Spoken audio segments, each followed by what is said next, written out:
Well, hello again. I'm doing a spate of videos. I don't know when I'll be able to upload them because our broadband is dead. The infrastructure in Portugal for broadband sucks. I mean, it worked fine, but we had one big storm and all the poles holding up the data lines got blown over. And so they all fall apart bit by bit. And there are not enough technicians in the country to run around fixing all of it, and not enough money, and on and on and on. And we have to invest in Europe in fighting the Russians and the Chinese and doing America's bidding and so on and so forth. So, wow, we're kind of stuck. When I was in Japan, I noticed a couple of things. Well, they have modern monetary theory, so Bank of Japan can invest in Japan. They have their own currency and so on. They also have a lot of technicians, engineers, and so on. People get a degree and a job, and they stay in Japan and they work. They have maintenance engineers up the wazoo for the trains and for everything in Japan. When I was there, anyway, I don't know about now. And they had lots and lots of people to clean the streets and clean the buildings and make sure the lights were on and all that kind of thing. We depend on Brussels here, on the Euro banks and all that stuff. We don't have the ability anymore to finance anything, and there's no future upon which we can borrow.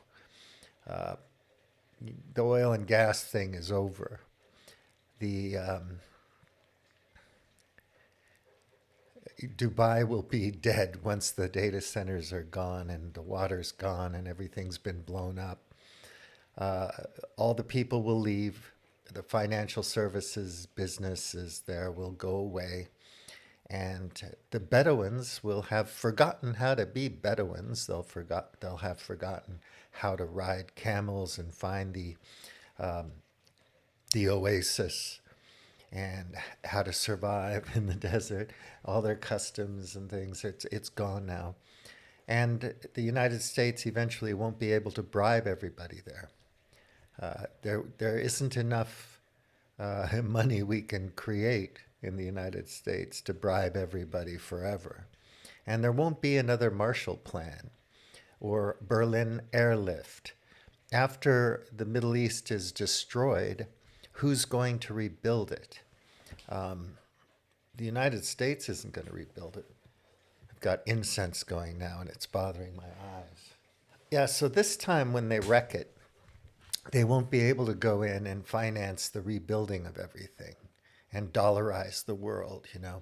Uh, Now that Germany and Russia and the whole World War thing has destroyed Europe completely, we'll just swoop in and provide the manufacturing and the finance and the technological expertise and so on to rebuild Europe and turn it into a wonderful, wonderful little tourist trap. All the factories in, not all of them, of course, you know what I mean, but you know, they move their factories to the United States because there's no energy in Germany anymore. They don't have nuclear power and they don't have enough coal anymore and they can't get oil and gas from Russia. So what are they going to do, right? They're going to move their stuff to the States. That'll work for a little while. But everywhere's every place is in the same boat now because Portugal doesn't have enough nurses because the nurses go somewhere else in the EU for higher paying jobs, and then there aren't enough here. And we can't import Filipina nurses because we don't want immigrants because uh, we want to be we want to be true Portuguese people or whatever it is, one true Scotsman and so on. So it's a predicament that has no solution, that's for sure. And once they destroy the Middle East and all of this infrastructure, just like one storm wipes out the broadband infrastructure of so much of Portugal. Not all of it, but a lot of it. So they'll never be able to fix it all. It's going to take years. They have to go, and they literally, I think they're going to have to decide to invest in concrete poles, not wooden poles, that are that have a deep foundation in the ground and can't be blown over. The electrical lines have concrete poles. So they're going to have to invest in that. Or next year's big storm, because every year is going to have big storms from now on because of climate change, it's going to be more of the same. And they won't be able to keep ahead of it. And people won't have jobs. They won't have money to pay for broadband.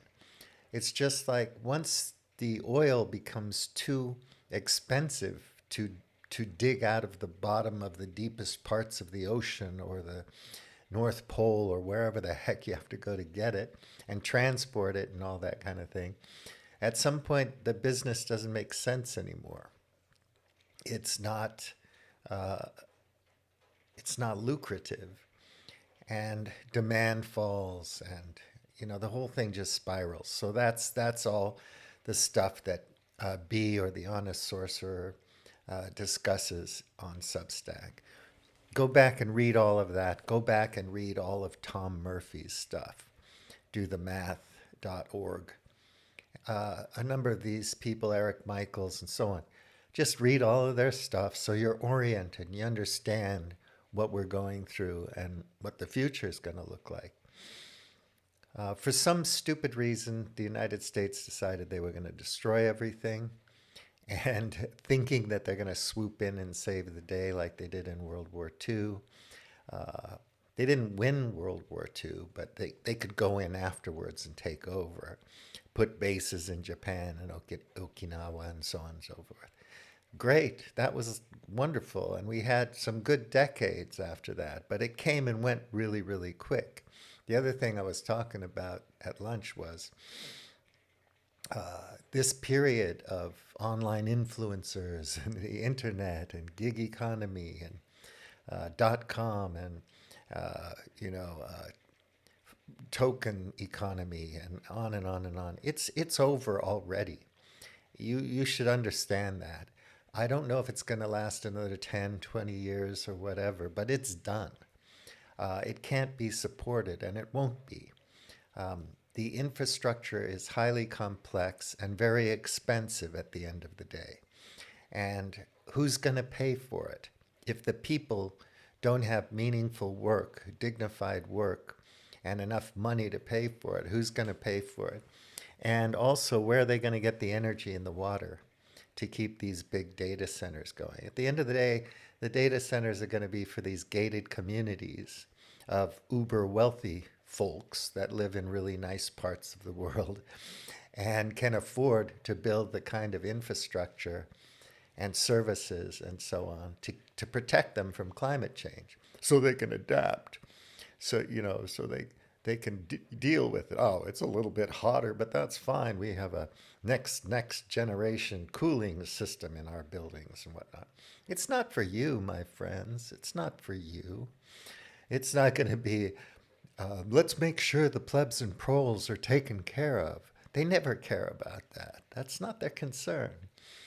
So we had the good fortune of living through this period and being able to do these things. And we're really, really lucky to have had that experience. But it's not going to last forever. I'm sorry to tell you. Maybe it will last another 10 or 20 or 30 years, and so you're laughing right now. But it's gonna go away bit by bit, unfortunately. So I wanted to talk a bit more about the Manosphere documentary. I normally train a little bit earlier in the day. I like to start my day off working out, doing hard things. Who are you talking to? What, do I not talk to them? Don't talk to him. Really? Talk to you. We're not on social media now. What would you say is the message? I coach boys how to make money. Wow, this is a nice spot. How to be outside the system. How to be proper guys. Shut up or nut up. Would you see me that way? Did you look at my arms? The stature's not. It's interesting. Before, quite a while ago, when I got obsessed with the idiot Andrew Tate.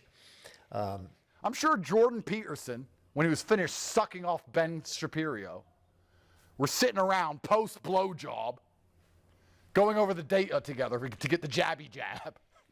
I looked into them, and people like them. And, you know, the whole image online, on TikTok, on Telegram, on YouTube, is that they're rich, right? They're rich, they're successful, and they get what they want. If I want something, I just go out and get it because I'm a real man, a quality man. So all that marketing and sales, and they'll be the first to admit to you that they're good salesmen, just like Donald J. Trump.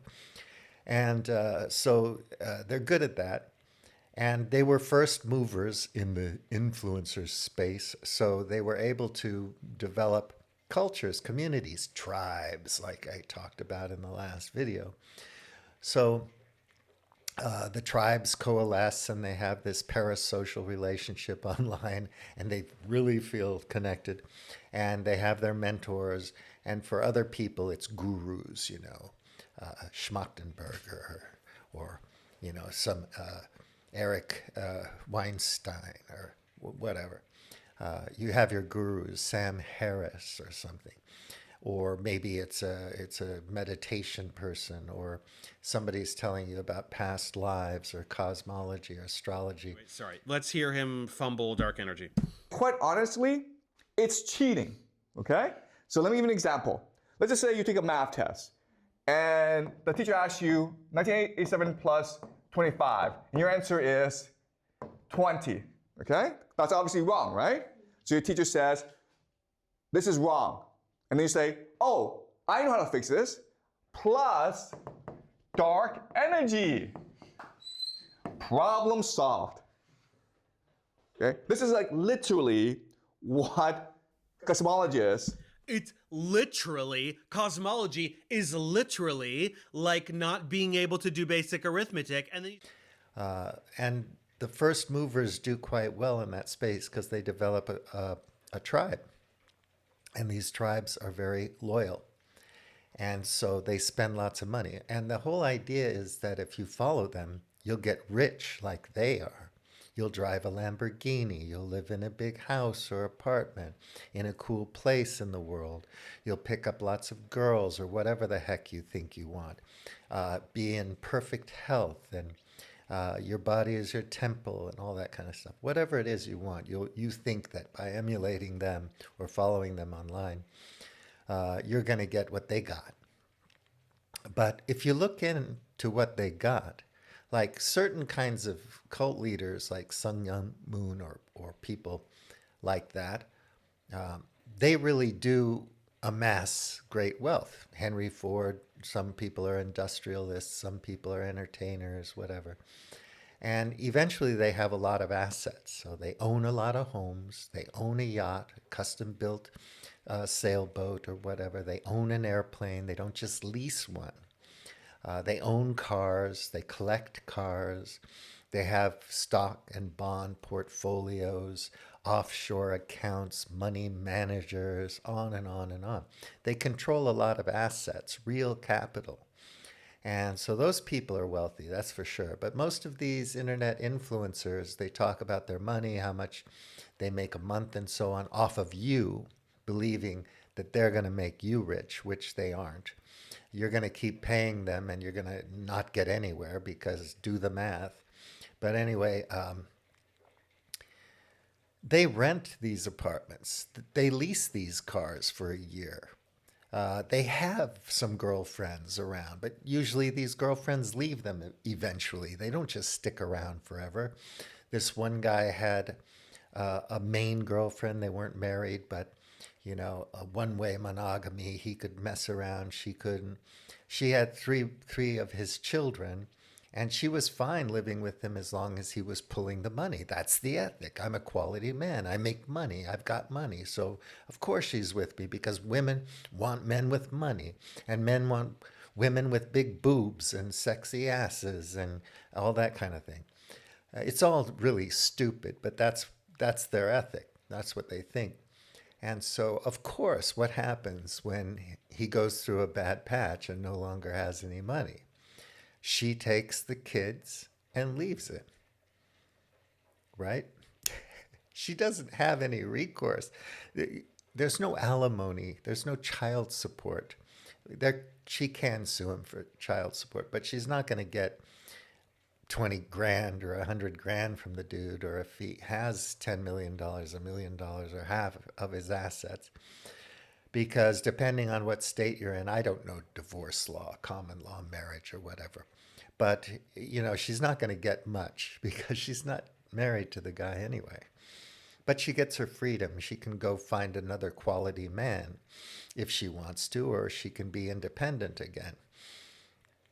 If you don't have a job and independence and an education and skills, you're going to have a hard time when your quality man doesn't have the money. And this happened, I've seen this in my own life with friends of mine. When families go through a financial bad patch, they break up. It happens all the time. Divorce and broken marriages and so on.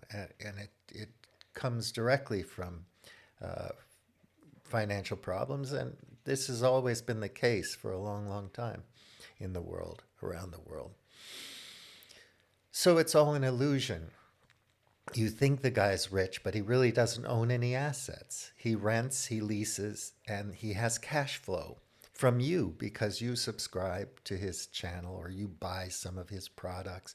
He gets commissions off of sales and so on, makes co-marketing agreements or whatever with OnlyFans or what have you, and pulls in a good monthly cash flow.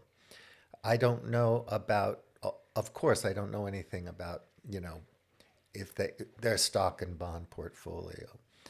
How much gold, real gold, not gold contracts, but real gold or Bitcoin or whatever they own, you know, offshore accounts. You look at Andrew Tate and these kind of people, they go through some ups and downs. They're not just totally sorted out. And these people are breaking the law all the time. So they have to go to Romania, they have to go to Ecuador, they have to go somewhere and hide out for a while. Until things blow over, and then when they go back home, they get busted, but they're off with time served because they were exiled for a period of time. I don't know how it all works, but they're not what these young men think they are. They're not who these young men think they are. And you're just dreaming, you know, it's like somebody comes up and says, this is the new internet business. And right now it's all about AI. If you just master these AI tools, you're going to be a millionaire overnight. So many millionaires are made every day with people using AI tools. It's nonsense. It's all marketing. And it's just a joke, really. Very few people are going to get anywhere. And like I said last time, it's a kind of labor Jevons paradox. You have more tools that are supposedly providing efficiencies and so on, but you just have more work for the people who have no labor unions and shitty pay. And, you know, it really doesn't help. And if an automation technology comes along that really works on the line, you know, making cars or whatever, you have robotics. If it does replace workers, it replaces a lot of workers. They're gone forever. Then you have other workers who are there to maintain the robots. And then they design robots to maintain the robots. And then you have to have other workers to maintain the computer systems and software that run the robots, that repair the robots, and on and on and on. But yeah, jobs are really lost, no joke. And new jobs aren't really created, no joke. But there's still 8 billion people on the planet that have to get fed and earn a living. That having been said, you look at all these cities and you wonder what all these people are doing in all these offices and all these people driving cars. You know, you go to Lisbon, it's just cars everywhere, German cars and electric cars. And where do they get the money for all these cars? and nice apartments. There's a lot of commie block neighborhoods in Lisbon, but there's a lot of neighborhoods that are quite swanky. And you wonder, what are all these people doing to live swank? And did they all inherit money when they were born, or whatever? Or how are they making their living? A lot of people are making a lot of money. So the machine goes on. But the United States in New Miracles is working really overtime to destroy all that and make sure that the whole world goes down in order to defeat China, because you can't just compete with China. You got to wreck them. You can't have a peer competitor. It's like, imagine if you were an Olympic pole vaulter. In order for me to go to the Olympics and compete, my competition has to be destroyed. I go, I jump, I collect my gold, silver, and bronze medals, and I go home. What a silly, ugly, stupid life. If you network with a whole bunch of scientists around the world to solve problems, engineers and so on, you're going to do better. And if you compete, you're going to innovate more. They always talk about capitalists in the States, neoliberals, competition. But they don't want to compete. They want monopoly capitalism. They want to be the guy, runs the show, dictates terms. And most of these corporate institutions are dictatorships, even if they have boards of directors and shareholder meetings and whatnot. When Elon Musk talks to shareholders via Zoom or whatever it is, he just lies. He says whatever he wants to say. And the board of directors is incentivized to go along with him for now. And the rest of the people just kind of have to swallow the lies or admit to themselves that they're chumps and say, well, my Tesla stock is still doing okay. I've got some leeway here. If it goes down another $10, I'll probably sell. But, we'll wait and see what happens. Damn. I really should have sold, 5 months ago when it was at this price. But anyway, I still made money. So it's important to think things through and say, do some research and say, what do these people really have? And if you ask them tough questions, they're just going to bully you and yell at you and say you're an idiot, just like a communist, hopeful, young commie. And I don't have anything against communists, but I've seen some people, and they get so angry if you're not totally enthusiastic about the revolution and the communist philosophy and economic ideology and all this kind of thing. And they remind me of religious people who are just pissed off at you because you don't believe in God the same way they do. Like, people are like, well, I do know one thing. I know my experience with my own brand, sub-brand of a brand of Christian mysticism that makes me wise and beautiful and immortal, basically, and so on. And I do know that. And I do know that most people are not like me, but I do me, you do you. And to hell with all those other people. I can't change their minds. I can't be an evangelist and go in and convert the world to my particular sub-brand of a brand of Christian mysticism, thereby saving the souls of billions of people. I can just take care of myself. I know Jesus. We often sit down and have a bottle of wine together and chat and hang out. Sometimes we play 8-ball, sometimes 9-ball, but only if there's like 4 or 6 of us or whatever. Never foosball, sometimes darts. Jesus likes to play darts. Anyway, he's a great guy. We chat. Deep stuff, man. Very, very deep. I know what Jesus is into. And he's not into all this bullshit. He's a thinker. He's just like me. He's curious. He's well-read. He's cosmopolitan. He's pro-living systems. He loves great nature. He's so Spinoza-esque. I know, because Jesus is just like me. And, or that's if you're lucky. Or Jesus is just like my tribe. And my tribe behaves and thinks and believes what my preacher tells us to believe. And we feel pretty comfortable believing that because it sounds about right. It's emotionally salient. And it kind of turns us on, makes us feel good. And then we can go back and have the strength to carry on, regardless of all the trials and tribulations of our life and so on. And that's great. So it gives you strength to hit the gym so that you can train, so that you can try to get lucky and be as successful as Conor McGregor and have your own whiskey brand and maybe even keep some of your money, some of your winnings, prize money invested well and still be rich when you're 50. Poor Mike Tyson went through some ups and downs. He didn't get paid anyway. The promoter, what was his name, King, stole most of his prize money. But, whatever. I got expenses. What can I say? I'm taking care of you. I'm getting you the gigs. I got expenses. Just like the prosperity gospel preachers will tell you, I can't fly coach.